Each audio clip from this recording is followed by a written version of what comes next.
All right, lads. Today we're talking about the new ESPN mock draft. And I'm not even joking when I say this might be one of the funniest mock drafts I've ever seen in my life. Genuinely, this feels like it was written by AI. And I'm not even being dramatic. If you remember last year, I literally made a video reacting to ESPN's WNBA mock draft because it was so bad. They got almost everything wrong.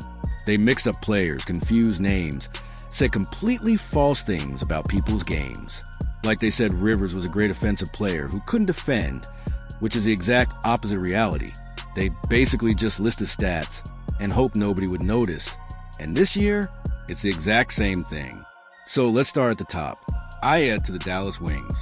Honestly, that pick depends entirely on free agency. It all comes down to what Dallas wants to do. Are they trying to compete next season? Or are they rebuilding one more year? Because if Dallas decides to tank and go like 15-30, they're basically setting themselves up to draft Juju Watkins or Madison Booker in 2027. And if that happens, they could become a super team overnight. But if they want to win now, then Aya makes sense. She's a safe pick. You know exactly what you're getting. She's a guaranteed 10-year starter, probably a 3-time All-Star. On a bad season, she averages 11. On a good season, she averages 15. That's her career. People saying she's averaging 17 in college, so she'll do that in the W. No, she won't. This is literally the first time in her entire career she's averaged over 14 points. And it's also the first season since high school she hasn't been injured. She's in year 5 of college. She's safe, not special. Now a Waffum. We will know if a Waffum goes number 1 on March 17th. USA versus Spain. That game decides it. If a Waffum scores like 10 points and looks competent against Aaliyah Boston and Kiki Rice, she's going number 1.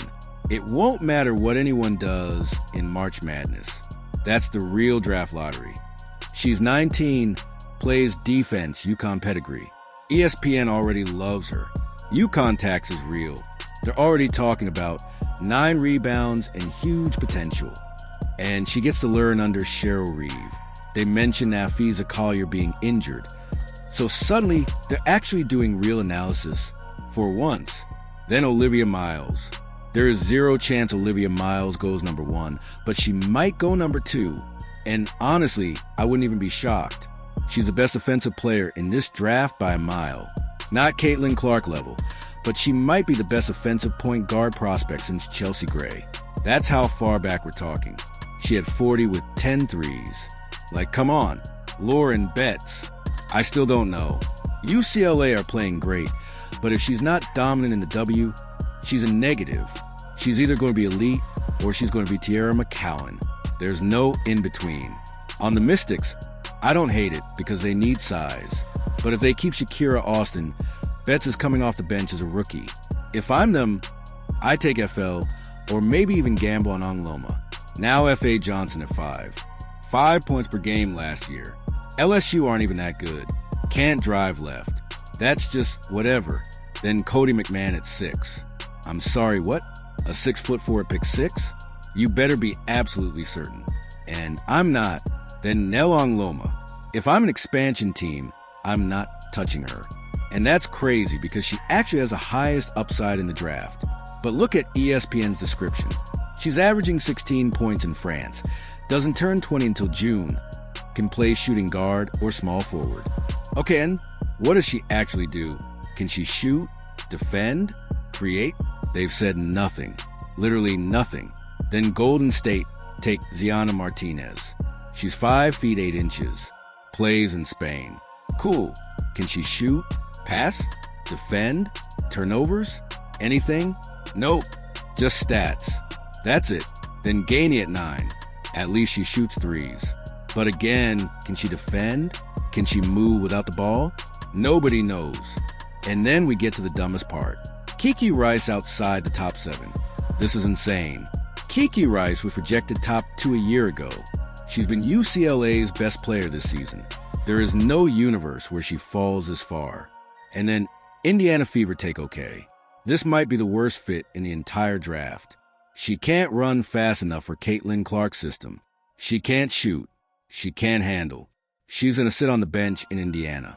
Straight up, the Fever do not need her. at all. And somehow Ashlyn Jackson is ahead of Kiki Rice and Gabriela Jaquez. Read this analysis. She's a good defender and made 212 threes in her career. Wow, incredible scouting. Kiki Rice at 12 is crazy. Tia Latson at 13 is even crazier. She's not falling that far. No chance. There is no world where Washington passes on Kiki Rice. Then Marta Suarez at 14. Fine. Super senior. Bit of a risk. Jaquez at 15 is actually one of the only picks I don't hate. At least you could explain it. Her shooting dropped in Big Ten play. Sub 30% from 3. And we'll see in the tournament. But ESPN doesn't explain any of that. They just list stats. That's the whole mock draft. Outside of Latson, every player description is literally just, here's her points, here's her rebounds, here's her team. That's it. I don't know anything about these players. I don't know their strengths, weaknesses, roles, or fit. All I know is about Aya, Olivia Miles, and Awafam. This mock draft is terrible.